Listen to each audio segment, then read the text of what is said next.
ಭವಿಷ್ಯ ವಾಣಿಜ್ಯ ಲೋಕಕ್ಕೆ ಸ್ವಾಗತ ಸುಸ್ವಾಗತ. Hello viewers, welcome to Neela Commerce Academy. ಇವತ್ತು ನಾನು ತಗೊಂಡಿರೋ ಟಾಪಿಕ್ ಯಾವುದು ಅಂತಂದ್ರೆ ಇನ್ಶೂರೆನ್ಸ್ ಅಥವಾ ವಿಮೆ ಅಂತ ಹೇಳಿ. ಇನ್ಶೂರೆನ್ಸ್ ಅನ್ನುವಂಥ ಒಂದು ಕಾನ್ಸೆಪ್ಟ್ ನೀವೆಲ್ಲರೂ ಕೇಳಿರ್ತೀರಿ. ಮತ್ತು ಈಗಿನ ದಿನಮಾನಗಳಲ್ಲಿ ನಮ್ಮ ಜೀವನ ಏನಾಗ್ತಾ ಇದೆ ಅಂದ್ರೆ ಅನಿಶ್ಚಿತತೆಯಿಂದ ಕೂಡ್ಯದ ಅಂತ ಹೇಳಿ. ಅಂದ್ರೆ ಯಾವ ಟೈಮಲ್ಲಿ ಯಾವ ದುರ್ಘಟನೆ ನಡೀತದ ಅಥವಾ ಏನಾಗುತ್ತೆ ಅನ್ನೋದನ್ನ ಹೇಳಕ್ ಬರೋದು. ಹೊರಗೋದಂಥ ವ್ಯಕ್ತಿ ಮನೆಗೆ ಸೇಫ್ ಆಗಿ ಬರ್ತಾನೆ ಅನ್ನೋದು ಕೂಡ ಅನಿಶ್ಚಿತವಾಗಿದೆ. ಅದೇ ರೀತಿ ಒಳಗೆ ಬದುಕು ಕೂಡ ಯಾವ ಟೈಮ್ ಒಳಗೆ ಹೆಂಗ್ ಟರ್ನ್ ತಗೋತದ ಅಂತ ಹೇಳಕ್ ಬರೋದು. ಆ ಕಾರಣಕ್ಕಿಂತ ಒಂದು ಅನಿಶ್ಚಿತ ಬದುಕಿನಲ್ಲಿ ನಮ್ಗೆ ಭರವಸೆಯನ್ನು ಕೊಡ್ತಕ್ಕಂಥ ಆಶಾ ಕಿರಣನೇ ಯಾವುದು ಅಂತಂದ್ರೆ ವಿಮೆ ಅಂತ ಹೇಳ್ಬೋದು.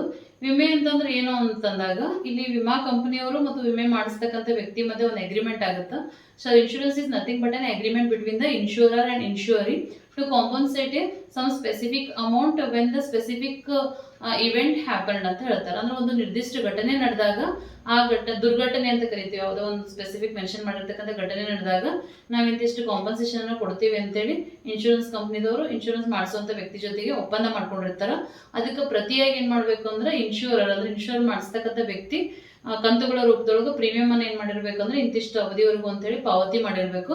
ಅಂತ ಘಟನೆ ನಡೆದಾಗ ಏನ್ ಮಾಡ್ತಾರೆ ಅಂದ್ರೆ ಆ ಪರಿಹಾರದ ಮೊತ್ತವನ್ನ ವಿಮಾ ಕಂಪನಿದವರು ಕೊಡ್ತಾರೆ. ಅದಕ್ಕೆ ನಾವ್ ಏನಂತ ಕರಿತೀವಿ ಅಂದ್ರೆ ಇನ್ಶೂರೆನ್ಸ್ ಅಂತ ಕರಿತೀವಿ. ಇದರೊಳಗೆ ಯಾವ ಟೈಪ್ ಇನ್ಶೂರೆನ್ಸ್ ಅಂತ ಬರ್ತಾವ ಅಂತಂದಾಗ ಅದ್ರ ಕೆಲವೊಂದಿಷ್ಟು ಟೈಪ್ಸ್ ಇನ್ಶೂರೆನ್ಸ್ ಬಗ್ಗೆ ನಾ ಇವತ್ತಿನ ಕ್ಲಾಸ್ ಡಿಸ್ಕಸ್ ಮಾಡ್ಲತ್ತೀನಿ. ಮೊದಲೇದಾಗಿ ಲೈಫ್ ಇನ್ಶೂರೆನ್ಸ್ ಅಂತ ಹೇಳಿ.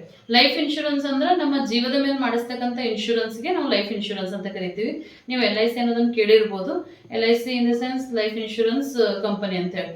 ಅದು ಗೌರ್ಮೆಂಟ್ ಅಥರೈಸ್ಡ್ ಕಂಪ್ನಿನೂ ಹೌದು, ಜೊತೆಗೆ ಕೆಲವೊಂದಿಷ್ಟು ಪ್ರೈವೇಟ್ ಇನ್ಶೂರೆನ್ಸ್ ಕಂಪ್ನಿಗಳು ಕೂಡ ಇದಾವೆ. ಬ್ಯಾಂಕ್ಗಳು ಕೂಡ ಸಾಕಷ್ಟು ಇನ್ಶೂರೆನ್ಸ್ ಪ್ಲಾನ್ಸ್ಗಳನ್ನ ಏನ್ ಮಾಡ್ತಾ ಇದಾರೆ ಅಂದ್ರೆ ಜಾರಿಗೆ ತಗೊಂಬಂದಾರ. ಅದ್ರ ಪ್ರಕಾರ ನಾವ್ ಎಲ್ಲಿ ಬೇಕಾದ್ರೂ ಏನ್ ಮಾಡ್ಬೋದು ಅಂದ್ರೆ ಇನ್ಶೂರೆನ್ಸ್ ಮಾಡಿಸ್ಬೋದು. ಜೀವ ವಿಮೆ ಮಾಡಿಸಿದಾಗ ಏನಾಗುತ್ತೆ ಅಂದ್ರೆ ಅದು ಇಂದಿಷ್ಟು ಅವಧಿಗೆ ಏನು ಅಂತಂದ್ರೆ ಜೀವ ವಿಮೆನ ಮಾಡಿಸ್ಬೇಕಾಗತ್ತ. ಅಂದ್ರ ಮನುಷ್ಯ ಹುಟ್ಟೋದೇನು ಅಂತಂದ್ರೆ ಎಷ್ಟು ಸಹಜನೇ, ಸಾವು ಕೂಡ ಅಷ್ಟೇನು ಅಂತಂದ್ರೆ ಅನಿವಾರ್ಯ ಅಂತ ಹೇಳ್ಬೋದು. ಸಹಜವಾಗಿ ಜೀವನ ಬರುತ್ತೆ, ಬಟ್ ಏನು ಅಂತಂದ್ರೆ ಸಾವು ಅನ್ನೋದು ಖಚಿತವಾದಾಗ ಅದು ಒಂದಿನ ಯಾವಾಗ್ಲೂ ಒಂದಿನ ಬಂದೇ ಬರುತ್ತೆ. ಆದ್ರೆ ಅಂತ ಸಾವಿನಿಂದ ಅವರ ಫ್ಯಾಮಿಲಿದವರಿಗೆ ಆರ್ಥಿಕವಾಗಿ ತೊಂದರೆ ಆಗ್ಬಾರ್ದು ಅನ್ನೋ ಕಾರಣಕ್ಕೋಸ್ಕರ ಏನು ಅಂತಂದ್ರೆ ಜೀವ ವಿಮೆಯನ್ನ ಒಂದು ಜಾರಿಗೆ ತಗೊಂಡ್ ಬಂದಿದ್ದಾರೆ ಅಂತ ಹೇಳ್ಬೋದು. ಒಬ್ಬ ವ್ಯಕ್ತಿ ಜೀವಂತ ಇದ್ದಾಗ ಅವನ ದುಡಿಮೆಯಲ್ಲಿ ಕೆಲವೊಂದಿಷ್ಟು ಅಮೌಂಟ್ ಅನ್ನ ಇನ್ಶೂರೆನ್ಸ್ ರೂಪದೊಳಗೆ ಸೇವ್ ಮಾಡೋದ್ರಿಂದ ಅದಕ್ಕೆ ಬೆನಿಫಿಟ್ ಅನ್ನ ಸೇರಿಸಿ ಅವನ ಮರಣದ ನಂತರ ಏನು ಅಂದ್ರೆ ಅವ್ರ ಫ್ಯಾಮಿಲಿದವರಿಗೆ ಪರಿಹಾರವಾಗಿ ಕೊಡೋದ್ರಿಂದ ಅವ್ರ ಫ್ಯಾಮಿಲಿಗೆ ಸಾಕಷ್ಟು ಆರ್ಥಿಕ ಸಬಲತೆಯನ್ನ ಒಂದು ಜೀವ ವಿಮೆ ನೀಡ್ತದೆ ಅಂತ ಹೇಳ್ಬೋದು. ಫಾರ್ ಎಕ್ಸಾಂಪಲ್, ಒಬ್ಬ ವ್ಯಕ್ತಿ ಇಡೀ ಕುಟುಂಬವನ್ನು ನಿರ್ವಹಿಸ್ಕೊಂಡು ಹೋಗ್ತಾ ಇರ್ತಾನ. ಆ ಫ್ಯಾಮಿಲಿ ಎಲ್ಲ ಒಂದು ಆರ್ಥಿಕ ವೆಚ್ಚಗಳನ್ನ ಅಥವಾ ಹಣಕಾಸಿನ ಖರ್ಚು ವೆಚ್ಚಗಳನ್ನ ಅದೇ ವ್ಯಕ್ತಿ ನೋಡ್ಕೊಂಡು ಹೋಗ್ತಾ ಇದ್ದಾನೆ ಅಂತಂದಾಗ ಸಡನ್ ಆಗಿ ಆ ವ್ಯಕ್ತಿಗೆ ಏನಾದ್ರೂ ಆಗಿ ಸಾವನ್ನಪ್ಪಿದ ಅಂತಂದ್ರ ಅಂತ ಸಂದರ್ಭಗಳು ಏನಾಗತ್ತ ಅಂದ್ರೆ ಆ ಕುಟುಂಬದ ಆರ್ಥಿಕ ಸ್ಥಿತಿ ಬಹಳಷ್ಟು ಕಠಿಣ ಆಗತ್ತ.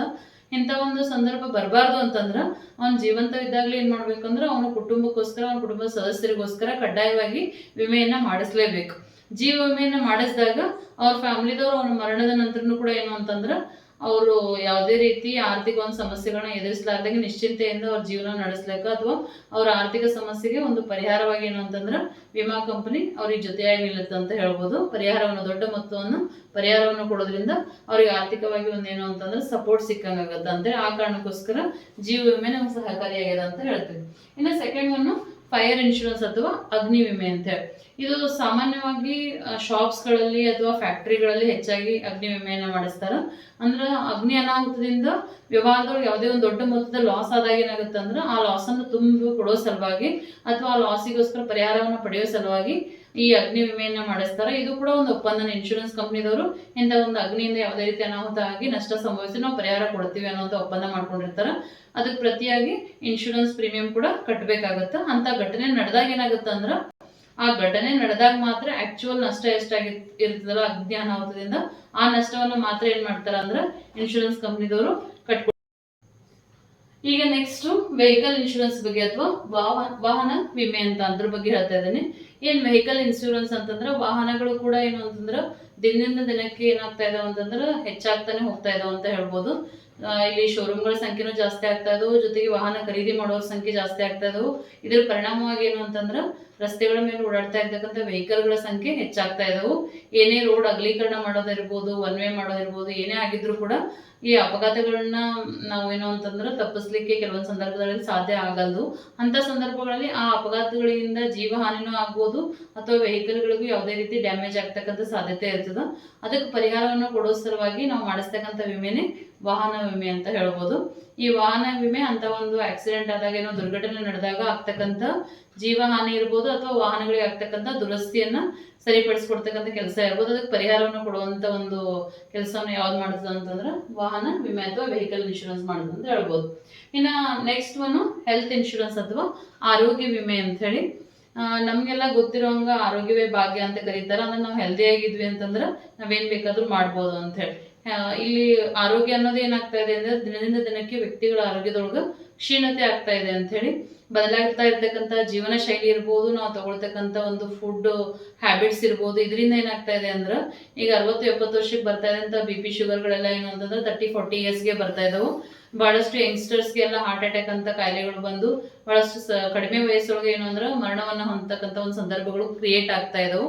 ಮತ್ತು ಆರೋಗ್ಯಕ್ಕೆ ಸಂಬಂಧಪಟ್ಟಂಗೆ ಸಾಕಷ್ಟು ಒಂದು ಸಮಸ್ಯೆಗಳು ಉತ್ಪತ್ತಿ ಆಗ್ತಾ ಇರೋದ್ರಿಂದ ಈಗ ಯಾವುದೋ ಒಂದು ಹಾಸ್ಪಿಟಲ್ ಸುಮ್ಮನೆ ಚೆಕಪ್ ಅಂತ ಹೋದ್ರು ಕೂಡ ಆ ಟೆಸ್ಟ್ ಈ ಟೆಸ್ಟ್ ಅಂತ ಮಾಡಿ ಸಾಕಷ್ಟು ವೈದ್ಯಕೀಯ ವೆಚ್ಚಗಳನ್ನು ನಾವು ಭರಿಸಬೇಕಾದಂತ ಒಂದು ಅನಿವಾರ್ಯತೆ ಕ್ರಿಯೇಟ್ ಆಗಿದೆ. ಈಗ ಇಂಥ ಸಂದರ್ಭಗಳಲ್ಲಿ ನಾವು ಅಂತ ದೊಡ್ಡ ಆರೋಗ್ಯದ ವೆಚ್ಚಗಳನ್ನ ಭರಿಸೋ ಸಲುವಾಗಿ ಏನು ಅಂತಂದ್ರೆ ಸ್ಪೆಷಲಿ ಆರ್ಥಿಕವಾಗಿ ದುರ್ಬಲರಾಗಿರ್ತಕ್ಕಂಥವ್ರಿಗೆ ಅಥವಾ ಒಂದು ವೈದ್ಯಕೀಯ ದೊಡ್ಡ ಮೊತ್ತದ ವೆಚ್ಚವನ್ನ ಭರಿಸ್ಲಿಕ್ಕೆ ಕಷ್ಟಕರ ಆಗಿರುವಂತವ್ರು ಆರೋಗ್ಯ ವಿಮೆಯನ್ನ ಮಾಡಿಸಿದ್ದೇ ಆದಲ್ಲಿ ಏನು ಅಂತಂದ್ರೆ ಅಂತ ಸಂದರ್ಭಗಳು ಯಾವುದೇ ಒಂದು ಕಾಯಿಲೆ ಟ್ರೀಟ್ಮೆಂಟ್ ತಗೊಳ್ಳೋಂಥದ್ದು ಇರ್ಬೋದು, ಆಪರೇಷನ್ ಅಂತ ಸಂದರ್ಭಗಳು ಬಂದಾಗ ಏನಾಗುತ್ತೆ ಅಂದ್ರೆ ಈ ಒಂದು ಇನ್ಶೂರೆನ್ಸ್ ಏನಾಗುತ್ತೆ ಸಹಾಯಕ್ಕೆ ಬರ್ತದೆ.